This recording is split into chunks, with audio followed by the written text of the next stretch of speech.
गांव के एक शांत कोने में एक कच्चा पक्का घर था, जहां दादी सावित्री अपने बेटे रमेश, बहू सीमा और दो पोते पोतियों के साथ रहती थीं। सावित्री ने अपने जीवन के कई सालों तक इस घर को सजाया संवारा था। एक समय था जब उनकी सलाह के बिना घर में एक पत्ता भी नहीं हिलता था। लेकिन अब वक्त ने करवट ली थी। सावित्री का शरीर कमजोर हो गया था और उम्र ने उन्हें अपने आप पर निर्भर रहने लायक भी नहीं छोड़ा था। उनके पैर थक चुके थे और उनकी आंखों में धुंधलापन आ चुका था। हालांकि उनका दिल आज भी अपने परिवार के लिए धड़कता था। रमेश, जो कभी माँ के सबसे बड़े आदर करता थे, अब नौकरी और जिम्मेदारियों में उलझ गए थे। बहू सीमा को घर के कामकाज और बच्चों की देखभाल से फुर्सत नहीं थी। सावित्री की छोटी छोटी जरूरतें अब उन्हें भारी बोझ लगने लगी। धीरे धीरे सीमा का व्यवहार बदलने लगा। जब भी दादी किसी काम के लिए आवाज लगाती, सीमा गुस्से में जवाब देती, माँ जी, हमें भी तो सारा दिन काम करना पड़ता है, आपके लिए हर बार उठना मेरे बस का नहीं। दादी चुपचाप यह सब सुन लेती।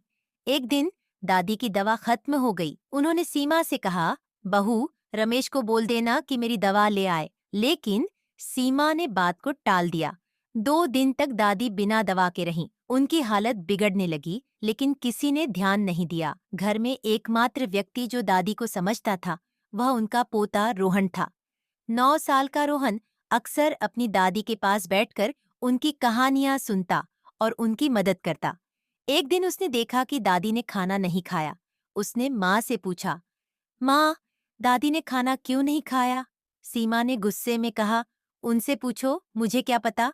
रोहन अपनी दादी के पास गया और उनसे पूछा, दादी, आप खाना क्यों नहीं खा रही हैं?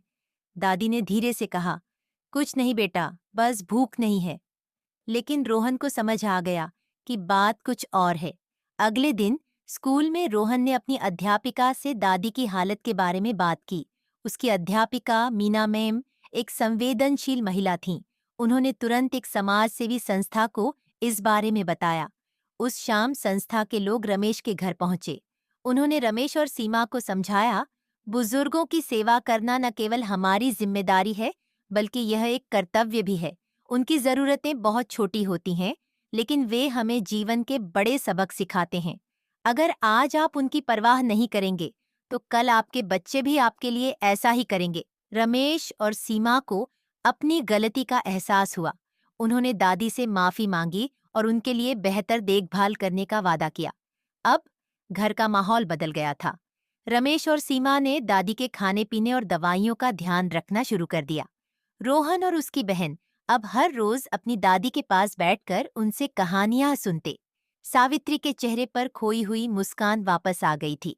यह कहानी हमें सिखाती है कि बुजुर्ग हमारे समाज और परिवार की नींव होते हैं।